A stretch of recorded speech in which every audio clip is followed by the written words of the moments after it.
Perfect. Yes, we're recording. Perfect. Awesome. Thank you. Right. Okay. Where were we? Yeah. So please let me know if this colour, if you like the colour. I mean, it's stupid to ask. Maybe you think, what's she talking about? But I do like to have things that you like too. So, breastfeeding and returning to employment. So first of all, and Ellie's already done this, you know, she has acknowledged, you know, the decision to go back. She knows she's, you know, it seems like she's got to go back. And, you know, many mums do feel as though they really want to go back as well. But, you know, acknowledging the decision for you to go back is a big thing in itself. And also the reasons for the decision. Because sometimes, you know, and I do meet, you know, mums that tell me this, you know, that they really would prefer not to, or they want to delay it, you know, for longer, but they don't feel they can because they have the rent to pay or the mortgage to pay, or feel as though they have to keep contributing to the family coffer, you know, all of that stuff. So as I said, though, it is okay not to feel okay. It really is, you know, and actually, you know, talking about it does help, you know, and sometimes identifying why you don't feel okay is all part of it, you know. But, you know, remember that, you know, that umbilical and it stretches across years. It's not just where your baby's very wee, you know, you're always going to be your baby's mum. And so there's quite a lot of that stuff that, you know, would be good for you to be able to sort of talk about, you know, talk to a friend, maybe who's already gone back to work, or a friend who decides not to, or whatever. Or if you're close to your mum, you know, talk to your mum, you know, and see how, you know, just talk with somebody who is not going to judge your decision. That's the important thing. And you will always be the one for your baby. It becomes a child, it becomes an adult. You know, we are mums forever. We really are. So, you know, getting organised, you know, if you know you're going to be breastfeeding, even if your breastfeeding is going to be quite minimal, contact your employer before you go back to work, because each employer has to make a risk assessment for breastfeeding mothers when you go back to work. And as I've said there, you know, there is actually a very good link there for the Health and Safety Executive Committee, I think they call themselves, don't they? There's a load of stuff on there, a load of stuff on that website that you can download. But if you'd like to reduce or rearrange your hours, as long as you've had employment for, I think it's 26 weeks, you know, prior to maternity leave, you know, your employer should bear that in mind. Okay, so it's a really good idea to kind of think about how you see yourself going back, you know, for the good of yourself and your family, but for the good of your employer as well. You know, that's the important thing. Your employer does not want to have a peed off employee. So, of course, you know, getting organised, make sure your childcare arrangements are absolutely rock solid and secure. That means if you can tick that, you don't need to worry about it. You can think, right, okay, we know what we're doing, you know, Monday, Wednesday and Thursday, this is what we'll be doing, you know. And, you know, some mothers choose to, you know, have their childcare close to home or even in their own homes, actually.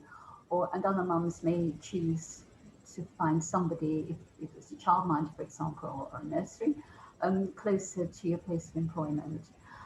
If you're intending to, for your baby to have your milk when you go back to work, and so the carer will be giving that milk, it's important that she or he understands about express milk storage. Okay, express breast milk storage is really important. And actually, I'll tell you this, but I should have put it in the thing actually. But if you go on, you might want to make a note of it. The Breastfeeding Network, Breastfeeding Network is, you know, a wonderful breastfeeding company and charity. And they have fantastic resources, and they do have lots and lots of stuff about expressing and storing breast milk. Okay, and so that's something that you might like to look into. So that's Breastfeeding Network. Okay. My daughter she's a great illustrator. A bit of nepotism, sorry, going on here. My daughter is an illustrator she's now called Jojo Ford. Okay. She did this little illustration for me. She does loads of illustrations for me. In fact, you'll see one or two a bit later on. But this is what we don't want to happen. You know, we don't want to happen. We don't want this to happen. So thanks, but no thanks. You know, it is not acceptable for any mum to be able to, to go back to work and be expected to express her milk or rest. And I have a slide to describe all of this in a minute. In a cupboard. It's just not on. But you know, my own daughter-in-law she inspired this illustration because this is what she was shown when she went back to work. But she wouldn't have it, and so in the end she had the first aid room, which was much more appropriate, wasn't it? But yes, so you know, employers, bless them, you know, sometimes they just don't get it, and so part of it is you educating your employer. Okay, because it could be your employer's never come across all this stuff before. But, however, and this is where we differ from the rest of Europe, your employer does not have to give you any space at all for expressing your milk. They don't have to do that under maternity rights, for example, and going back to work rights. But if you look at the Health and Safety Executive, excuse me, what they do have to do is to give you rest breaks, okay? As a breastfeeding mum, you are entitled to, and this is a legal requirement for your employer to give you rest breaks as a breastfeeding mother. And in fact, during pregnancy as well, it's your employer's legal right to give you rest breaks as a pregnant woman and as a breastfeeding woman, including somewhere where you can lie down, okay? So this should never be the stationary cupboard, and certainly not the toilet, okay? So if your employer starts any of that business, you just have to, you know, direct your employer to, and there's another website there as well, ACAS, okay? But certainly the Health and Safety Executive is the one that I would suggest that you direct your employer to, okay? But above all, it's really good to get all of this kind of, you know, awkward stuff sorted out before you go back to work, okay? So depending upon the age of your baby, most mums will be expressing their milk every 3 hours, something like that, okay? If your baby is going to be much, much older, then it may only be twice during the course of the working day, depending on your hours. You know, maybe you don't need to do any expressing at all, okay? So you can also ask your employer for a fridge for you to store your milk in, and actually that may seem a bit fanciful. You might think, well, you know, as if that's going to happen. But actually the bigger employers do this. It's not unusual at all for them to say, oh yes, yeah, okay, anything, because they want you, you know, you're a good employee and they want you to go back and they want you to be happy at work in their workplace. And so they're going to be doing anything that they can to help you feel, you know, as though, you know, your loyalty to that firm or company is being reciprocated, okay? So again, there we are. So that's that's right. That's the ACAS website there as well. So yes, so providing you a space to express your milk in is not a legal requirement, but providing you with rest breaks so you can rest, okay, as a breastfeeding mother is a legal requirement. And so usually what happens is that kind of gets all meshed up together. And so, you know, mums express their milk, you know, however many times a day they need to through the course of the day. And it usually works very well. Of course, you have to make sure that you've got a, you know, a PowerPoint in the room, unless you have a battery operated pump. Okay, so you are protected through the Health and Safety Executive. And this is important, this stuff, you know, it is really, it's not just important for you, it's for women, you know, who are coming after you and alongside you as well. And so, as I said earlier, your employer should make a risk assessment for every breastfeeding mother before they return to work. So having a meeting, you could do a Zoom meeting like this or on email, however you want to do it, just explain to your employer that you're going to be a breastfeeding mother still when you return to work. And how this protects you is because of this. Okay, health risks to mums. If a mother goes back to work with no provision to allow her to express her milk in a comfortable, calm space where there's privacy, which is what you need under that rest, that rest heading that you're supposed to be given, then this stuff is much more likely to happen. Blocked milk ducts and mastitis. And if anybody's been there, you know what that's like. It's pretty horrible stuff, isn't it? You become ill, so you can be plunged into a medical emergency. And who would that reflect upon? Your employer. Okay, so your employer really doesn't want that to happen. The other thing that can happen is early cessation of breastfeeding. Mothers might feel that they just got to stop breastfeeding because what are they going to do? They can't express their milk at work, so they're going to have to stop. Well, that again is a health risk, because the other thing, even though we know so much about, and the average person in the street knows that breastfeeding and breast milk benefits babies, but we mustn't forget that it also benefits mothers. Okay, you're far less likely, and this is dose related. In other words, the more you do it, the more protection you get.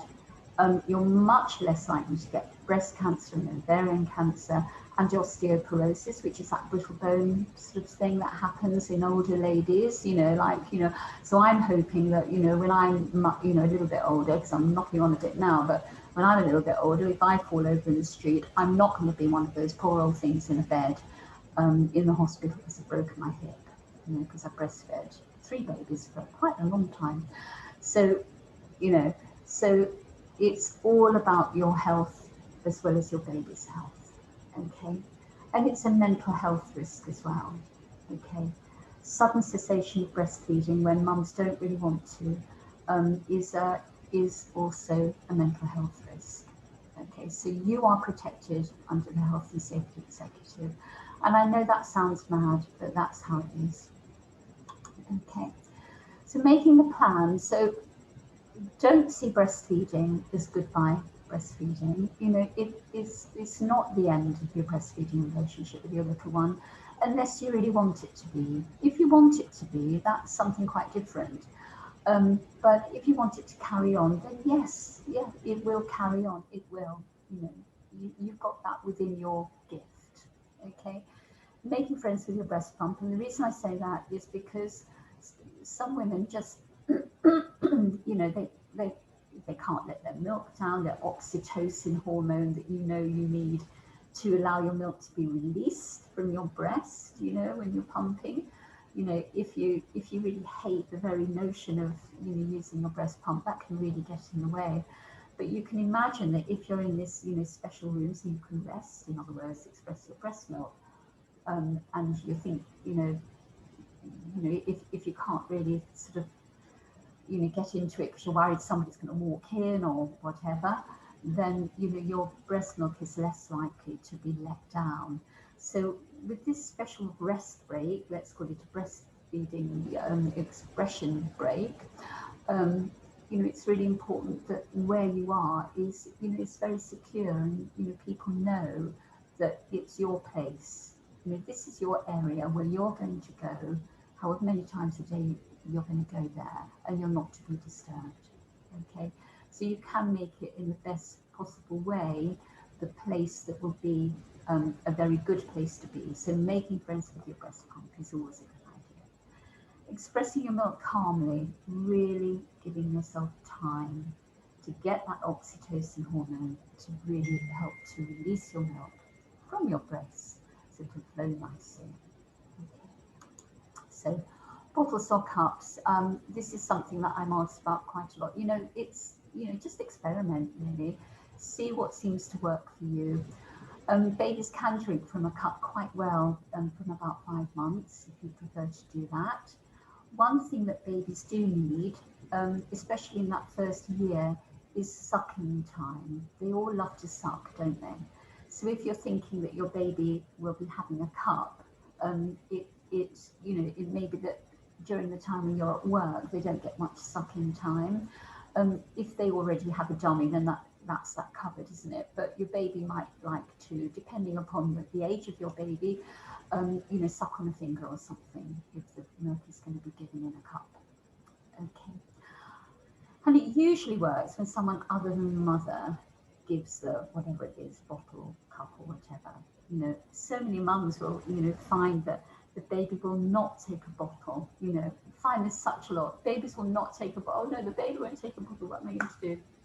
So usually what I suggest is that, oh, I've got a fun little, I wonder what that is there.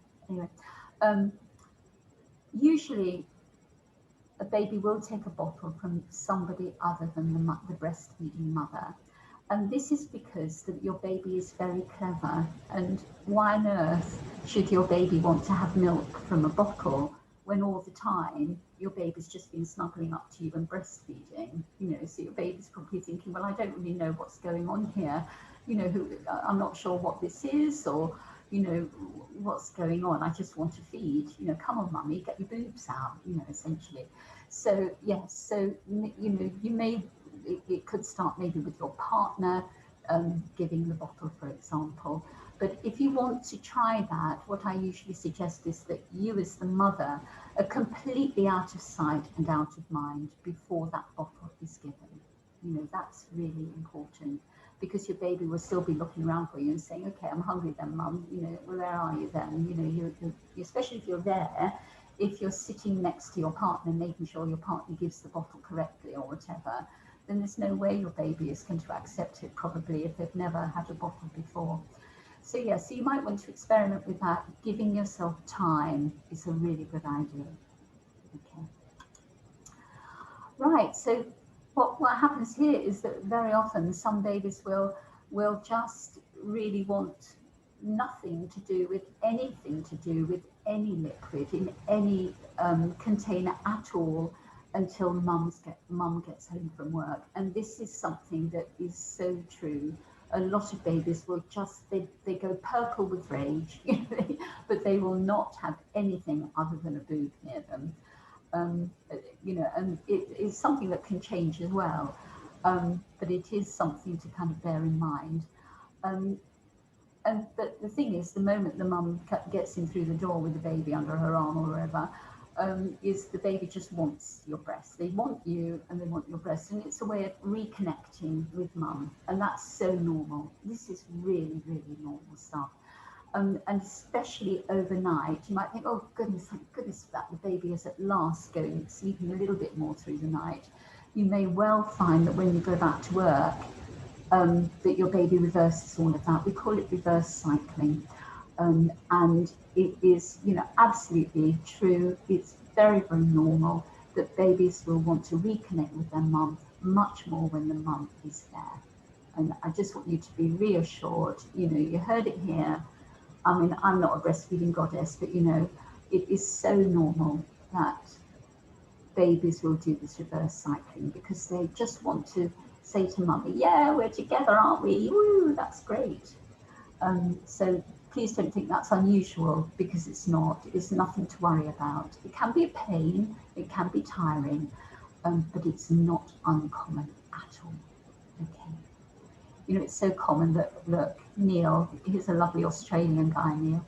He does all these funny illustrations. You know, he's even done an illustration about it.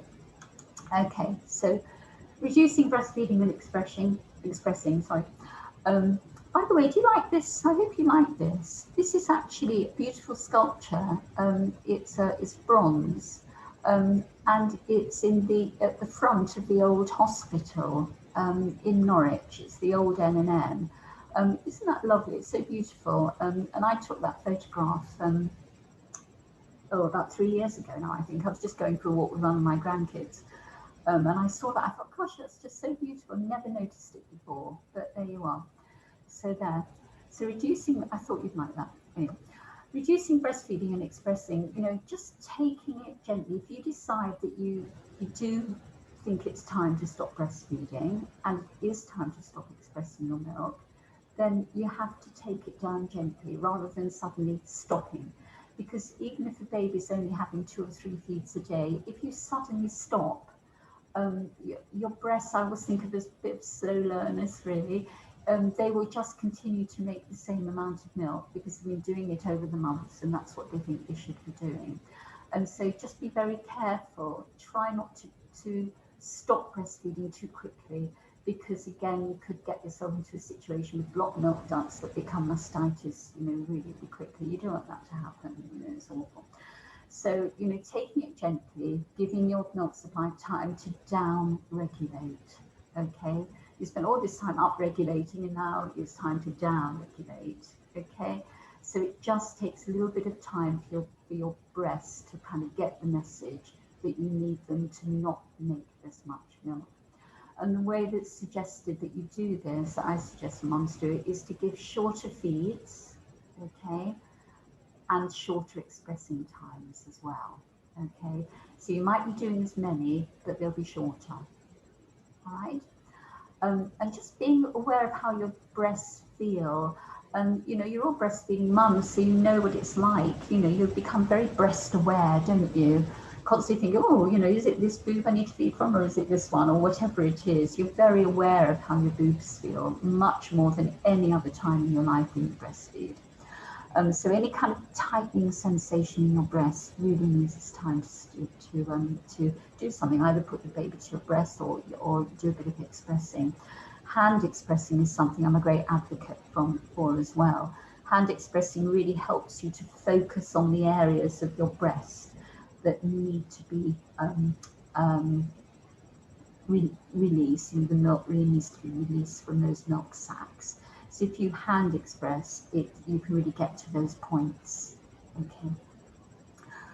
Right, so you're a mum forever, and this is one thing that's really important to bear in mind. Some mums really they feel desperate about going back. They're really not happy with the idea, because they feel as though almost their job is kind of being relinquished, but that's not the case at all. You will be a mum to your child and your children forever. You will always be the one for your babies, no matter how old they are. My lot are old enough to have their own kids, aren't they? And they still, any worries, anything, or any joy, they just want to come to mum to share. So it's you are your babies. You are your babies number one forever, and they will always be your babies, no matter how old they are. Believe me. Okay, so if you have any questions, I'm trying to work. There's a fun little red line on that. I don't quite know what that is, but there you go. So thank you. I hope that's okay. That was just a very quick little presentation of all the things I thought might be helpful for you. If you have any questions at all, you're very, very welcome to ask here if you want to. Just maybe put your hand up and unmute yourself, and we can do that. I'm going to stop the share, or if you want to put anything in the chat, you can do that too. I'm going to stop that now. Well, there you are. Nobody's gone. That's good. That's a good point. Nobody's gone. It wasn't too bad. Okay, so was that in any way helpful? Good. I'm glad it was helpful.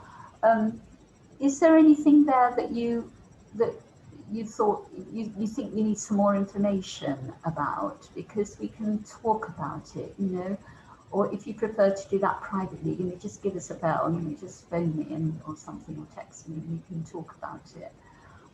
But if anybody does have any questions, then never think it's a silly question, because what we say, no, it's not a silly question, because if you're thinking of it, then somebody else, at least one other person, is thinking of it. Okay, so does anybody have anything they'd like to ask?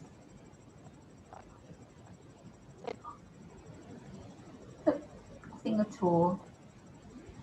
Okay then. I had a question. You were saying about reducing feeding. How do you manage if your baby isn't happy about having the breast taken away? It's so hard. Oh, it's so hard, isn't it? Have you heard of this this notion of a transitional object or transitional toy? Have you heard of that? Yeah. Some people use it for sleep, I think, as well, don't they? That kind of idea. Well, there's some that you could do that. You could, it's always a difficult thing, which is why, you know, give yourself time, whether or not you're going back to work. If you're thinking, I really want this to reduce now, then give yourself time for that to happen. Transitional objects or transitional toys. So that idea is to get something new, you know, that your child is going. She's 10 months now, and she's a little girl, so she's very clever. You know, little girls are very, very clever little beings. They really are. So, you know, getting her something that she's going to get some joy out of. And so, as I said in my presentation, making the feed shorter. All right. And then as you come to the end of that feed, you just give her this transitional toy. And so she connects that toy with something really nice, just as nice as mummy's boob. Okay, so that's that idea. But making those feeds shorter is a really good way to go. And also because, you know, I'm getting so excited about the, you know, the spring weather. You know, it's probably going to snow again next week, isn't it? But you know, it's much nicer now, so you can go outside, you know, and that's the other thing about an older baby, you know, rather than, you know, spending all the time lounging around, you know, breastfeeding. You can think, well, okay, it's nice outside, let's go out. You know, we're going to go out. Let's go play have you got a garden? Or somewhere, have you got some space that you can go to? Yeah. Yeah, and I think she'll be okay in the day. And I'm not planning on going back until probably after she's 1. And my partner's going to look after her, and I'm only going to do 4 hours. So my anticipation is that that's not really going to be a problem, because she eats plenty of food now. So I'm thinking that she'll be fine. It's more the comfort side of things, actually, that kind of sense of they're not being available and getting to sleep, that I'm kind of concerned about at the moment. But one thing I didn't put on my little presentation there, and I really should have, and so my apologies for this, it just sort of went out of my head. I can't think why, because it's really important, is that, you know, babies between 7 and 10 months, they go through this separation anxiety, don't they? You probably noticed that. When was the last time you went for a wee without her on your lap, for example? You know, that kind of thing, you know. And it's very well known that babies do, you know, they all, you know, they kind of go through this, you know, and it is terrible. It's a horrible thing for them to go through. And it's, you know, it's not nice for the mum as well. It can be very irritating for the mother as well, actually. We're allowed to say that. Nobody's judging, you know. So yes, so separation anxiety between 7 and 10 months is very, very common. And then when they've gone through that, it's like the whole world can just open up just that little bit more. And so you may well find that actually it's going to be much simpler than you think it's going to be. Okay. You know, bearing in mind there will be nothing like you and your breast, you know, if she's, you know, in the playground, you know, in the park or something, she falls over and bashes herself. You know, the first thing you do is whip your boob out, isn't it? You know, of course, you know, it's a really, really good comfort for babies in that way. But yes, it's bearing in mind that, you know, your aneella is growing, you know, like all of your babies, you know, growing and developing and growing all the time. And that change is phenomenal. You think about how much your babies have changed since, you know, day one, even for the youngest of babies that you've got there. It's phenomenal, isn't it? You know, really amazing. So has that reassured you a bit there, Bex? Good. Okay. Does anybody else have a question at all?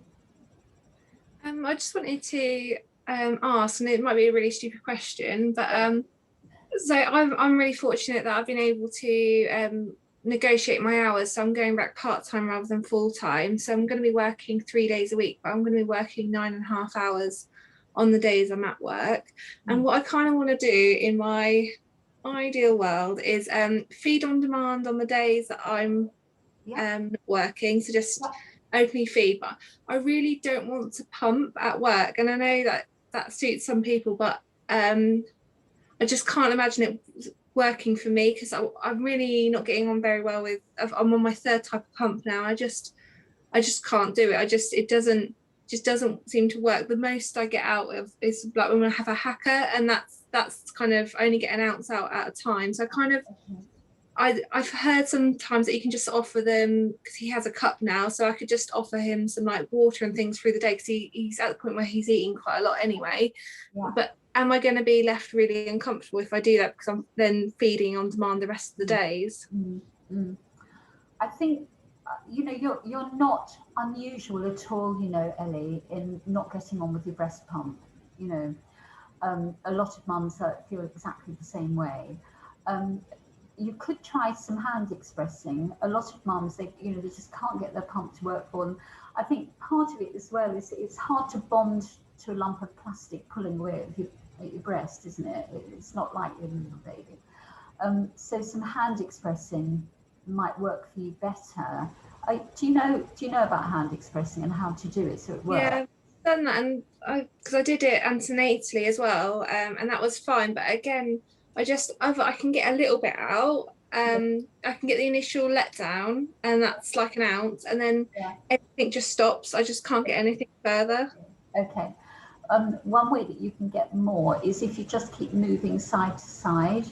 So rather than thinking I've got to do this until I get so many mils, think in terms of I'm going to see how much I can get here. Oh, that's dried out. Or not dried out. That's the wrong way to say. Sorry, that's stopped. And then just go back to the other one. You know, so you do right, left, right, left, right, left. You can change 4 times. You know, and just see if that works for you. I do feel a bit concerned, Ellie, that you might be heading for some blocked ducts if you do go a whole nine or more hours. Actually, by the time you've made that journey to and from work, that's going to be quite a long time, isn't it? I do feel concerned that that you could get yourself into a bit of a difficulty there if you don't do any expressing at all. So even a little bit of expressing would be a good thing for you to do. Yeah. And when you hand express, I've got my box of tricks down here.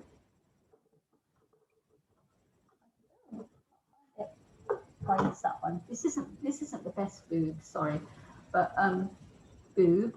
Okay. When you hand express, if you first of all do, or even when you use the pump, do a little bit of massage. You know, the massage stuff first is a really important thing to do, because what you're trying to do is to get your letdown reflex to work, and that's all dependent upon your hormone, isn't it? The oxytocin hormone. So rather than just diving in immediately starting to hand express, if you just get yourself in the mood a bit, yeah. And the other thing is when you hand express, try not to squeeze down this way. It's not that kind of movement. It's having your fingers and thumb about 3 centimeters or so back from where your nipple meets your breast, and you push back into your chest wall first, and then from there it's just compress, release, compress, release, compress, release. Okay, just like that. So there's no sliding forward at all, because if you slide forward, it's a bit like you're just moving the skin over the top of your milk ducts. You're not actually reaching your milk ducts at all. So that's something that you can try. But I do feel that, how soon are you going back then, Ellie? I'm going to start kit days in April, but they're fine. They'll be 4 hours each day. So I'm hoping that I'll just... A little bit of lead in then. That's good. Yeah, and I'm doing it at a time where I'm going to be doing like 10 till 2. So he'll be having his breakfast and his lunch. So that actually we don't breastfeed that way. But then I think I'm going to be starting full hours when he's 1. So you may be fine by that time, mightn't you? I mean, yeah. Okay. He feeds a lot, but I think it's more opportunity. I think like Bex, he's just kind of grabs it and just like like when he falls over or bumps himself, that's what he goes for. That's his kind of comfort, and he goes to sleep with it as well. So I don't necessarily know feeding. Yeah. So that idea I was talking about with Bex just then, with Aniela, that the idea of the transitional toy, that can be very comforting for the little ones, when mums go back to work. But do bear in mind about the hand expressing, and see if you can get it going. Just try it, see how it goes. And that's all we can do really, is just, you know, try things out. Yeah. Does that sound okay, Ellie? Yeah, thank you for your help. Okay, that's fine. Does anybody else have any questions? It doesn't have to be related to work, it could be anything. I've got a question. Sorry, who is that? I don't know who's that. Oh, it's Corinne. Hello, sorry. Okay, When you said that they've got to give you a break every 3 hours, is it a certain amount of time in that every 3 hours that they have to give you? So is it like 10 minutes? I think the best thing to do is to look on the Health and Safety Executive, okay, because that is there. It is there for workers, but it's also there for employers. Okay. Yes, so and also the other thing is to just have a nice chat. I mean, I don't know where it is you work or when you're going back, but just to put it in writing that you think when you do go back, you could well be breastfeeding. And you can even put in that link for your employer, you know, to follow.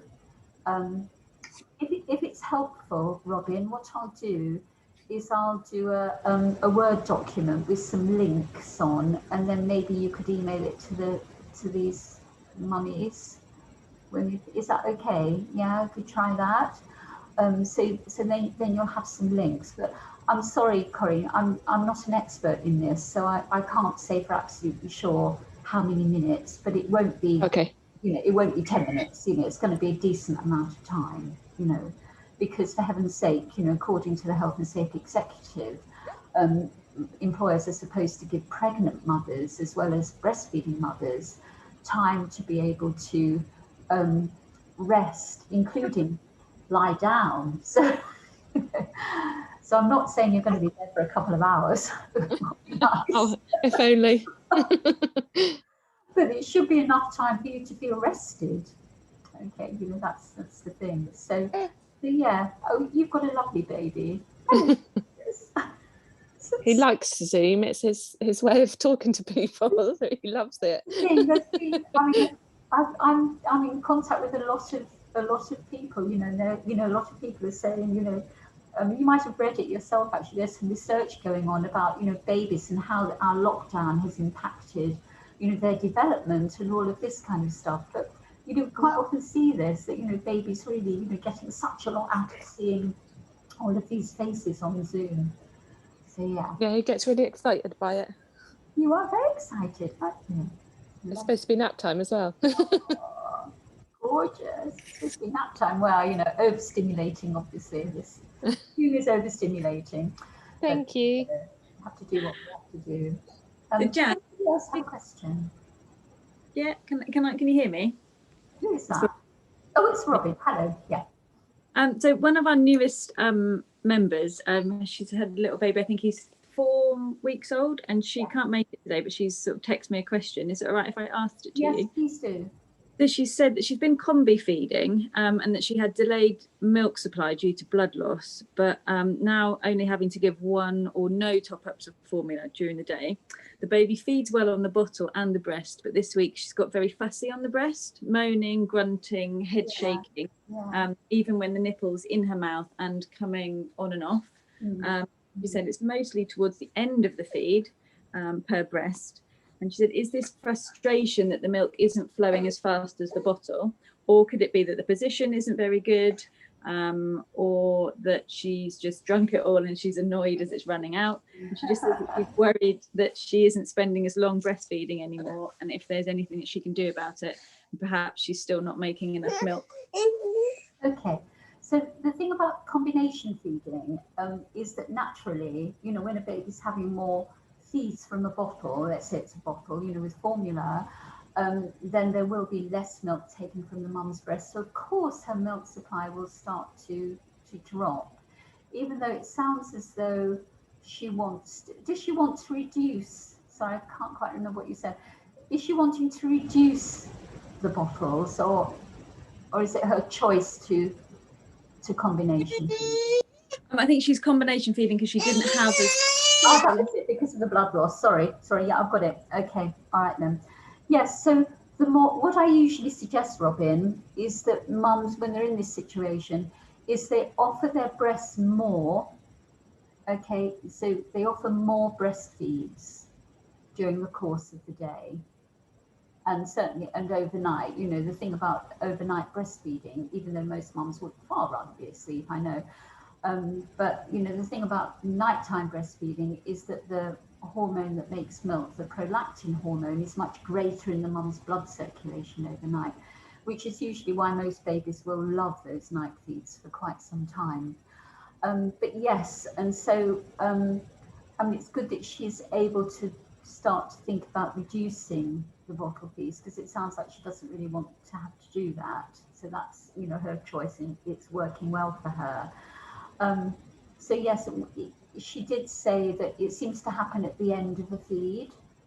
Yes, so it could be that the baby's just a little bit windy, for example, you know.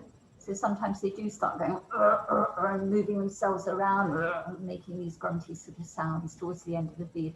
It could be that the baby just needs to move a bit of wind, something like that. So rather than, you know, trying to clamp her baby to her breast and make the baby stay there, I would suggest she just takes the baby off and just sees if the baby needs to have a little bit of winding.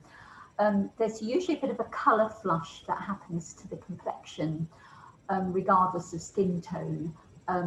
When babies are windy, they get a little bit more pink, you know, a bit redder in the face, so she can look out for things like that. But if she wants to contact me, you know, she's very welcome to do that, Robin. I don't mind having a bit of time with her and talking with her. If she wants to give me a call, you know, she's very welcome to do that. Okay. But yeah, so, you know, it sounds as though, latch, is the baby latched on enough? I don't know, because I can't see her. But if she's comfortable and she can see that the baby's got these really nice deep suck swallows happening, yeah, then the chances are that the baby does have a deep enough latch. But if the baby is kind of doing these little tiny glug glug, you know, little fluttery sort of sucks, very rapid, with not much swallowing happening, then it could be that that latch needs to be adjusted to make it deeper.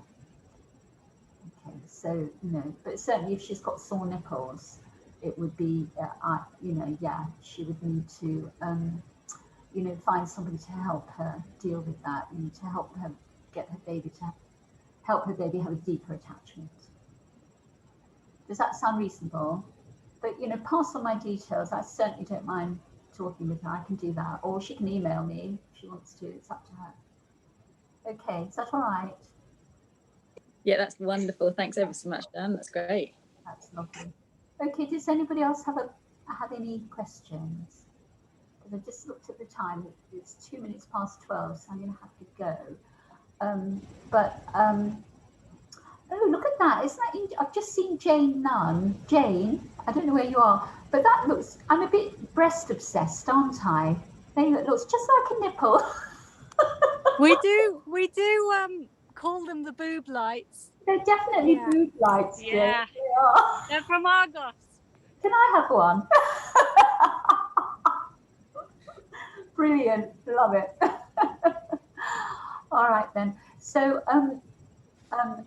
Robin's asked me to do something like this every month, at about this time in the month. Is this the last Monday? No, is this the last Monday in the month, or the second to last Monday? The last Monday in the month. So I've sent a little blurb to Robin about the kind of things that Nikki and I were thinking you would like to hear about. But, you know, I want, you know, you to be in control of these sessions, not me. So if you can think of anything other, or, you know, or different, you know, then, you know, just contact Robin, and then Robin can, you know, let me know what you'd like to talk about, and then we can, you know, have some more time together talking about that. Does that sound okay? Okay, so so Robin's the host. Yay, lovely. So is it, if I go, is that all right? Okay, all right. Yeah, that was amazing, Jan. Thank you so much. And thank you. And if anybody wants to get in touch, you know, you're really welcome. Hello, darling. You've got lovely babies. So look, take care of yourselves, all of you. Enjoy this, you know, much springier sort of weather. It really gives you a boost, doesn't it? Actually, it's lovely. So I'm going to clear off. So have a nice rest of the session with Robin, and I shall see you in about a month, which would be lovely. Perfect. Thanks, Jen. Thank you so much. Bye. See you. Bye. Sorry. Right, ladies. Well, that was awesome. Thank you so much for joining us. What did you all think? All good? Yeah, nice. If you have any questions, Jan said that she's, happy to sort of answer emails and all that kind of thing. So you're more than welcome to email stuff to me and I can forward it on. And yeah, like I say, she'll be joining us again end of next month. So if you've got any sort of topics that you'd like her to talk about, do let me know. I think I sent you the list of ones that she suggested. So yeah, let me know what sort of things you like. And I thought it was quite good. I was quite impressed. Yeah, it's lovely. Yeah. If anyone has actual experience of going back to work, having breastfed a baby, please catch me on Thursday, because although this is my third child, I've never actually been back to work having, like, with the child still breastfeeding, if that makes sense. Like, this is the earliest I've had to go back to work. So if anyone has kind of done it, or yeah, that would be really good, or just message me. Thank you. Nice. No, that's awesome, Lisa. It's really good point. Yeah, I like it. I think there's a few of you probably going back to work at roughly the same time, so hopefully we can be a nice support for each other and stuff. Because yeah, I didn't know anything about this kind of thing. Sort of like how often you're meant to pump, and storing breast milk. I've been really terrible at pumping. I haven't pumped at all. So yeah, it's crazy. Anyway, has anyone got any questions, or should I let you all go because you've been here for an hour? Yeah, you're all quiet. It's great. All right. See you on Thursday. Yeah, see you all on Thursday then, ladies. Bye. Bye. Bye. Bye. Thank Bye. you. Thanks.